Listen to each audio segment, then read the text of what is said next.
है ना। मेरे लेट फादर ने मुझे एक चीज़ कही थी कि लाइफ में ना कभी सेटल मत होना बिना बेस्ट चीज़ के, हर चीज़ के मामले में। और सेटल आप भले ही थोड़ा सा वेट करना पड़ जाए, लेकिन जब बेस्ट मिले तभी हाँ करना। और हमने यही किया है। हम भी चाहते तो 6 महीने पहले कितना हम डील साइन कर सकते थे। वो लूटनिक ने तो 2-3 बार ऐसी बात बोल दी कि फ़ोन नहीं किया, ये नहीं किया, वो नहीं किया, उस वजह से ट्रेड डील नहीं हुई, वो करना पड़ेगा, इंडिया को झुकना पड़ेगा, ये सब चीज़ें बोली। हुआ क्या? वो नहीं हुआ ना। क्योंकि क्या होता है, देखिए, दो स्ट्रॉन्ग कंट्रीज, दो स्ट्रॉन्ग नेशन जब बैठते हैं साथ में तो डील बराबरी की होनी चाहिए। और वो डील बराबरी की ही होने का वेट हो रहा था और वही हुआ। अब आपके सवाल का जवाब देता हूं मैं। देखिए, मार्केट में आज एक सॉर्ट ऑफ बुफे लगा होगा, क्योंकि आज मार्केट में एक अक्रॉस द बोर्ड रैली आनी चाहिए, चौतरफा रैली। आईटी चलेगा, बैंक्स चलेंगे, फार्मा चलेगा, ऑटो एंसिलरी चलेंगी। वीरू हैं वैसे शो में।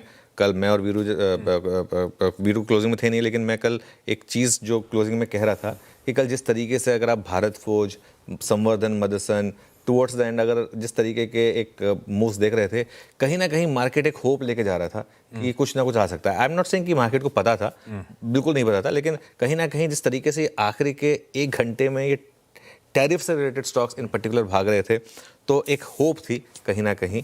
और oil and gas, energy sector, IT में देखिए एडीआर सब 4-4% ऊपर है। अच्छा, आईटी में हालांकि ऑब्वियसली एक सेंटिमेंट पॉजिटिव होगा। आईटी वैसे भी पहले भी कभी ट्रेड डील का पार्ट नहीं था, क्योंकि सर्विसेज उसमें इंक्लूडेड नहीं होते हैं। और इसके लिए लेकिन एक रिस्क ये था कि अगर ट्रेड डील नहीं हुई और अगर ज़्यादा टेंशन बढ़ गई तो कहीं आईटी पे भी आगे जाके कहीं टैरिफ ना लग जाए, तो वो वाला पार्ट हट जाएगा कम से कम, तो उससे आपको एक रिलीफ मिल जाएगा।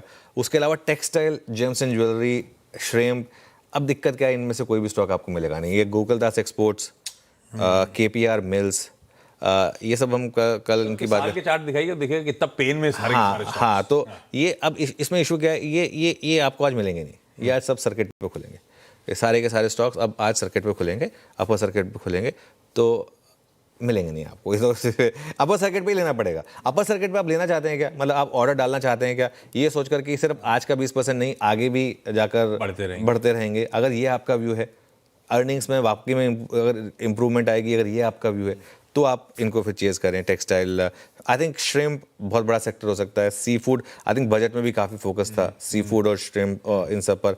आई थिंक ये एक बहुत बड़ा सेक्टर हो सकता है। आई थिंक कैपिटल गुड्स और डिफेंस, मेरा ये मानना है कि इन पे काफ़ी फोकस रख सकते हैं। Bharat Forge, Larsen and Toubro, I think HAL, BEL, I think ये सब जो सेक्टर्स हैं इन पर फोकस हो सकता है। IT obviously as a beneficiary, मतलब बिकॉज एक जो रिस्क था वो खत्म हो रहा है, उस तरीके का बेनिफिशियरी हो सकता है। बिल्कुल ठीक।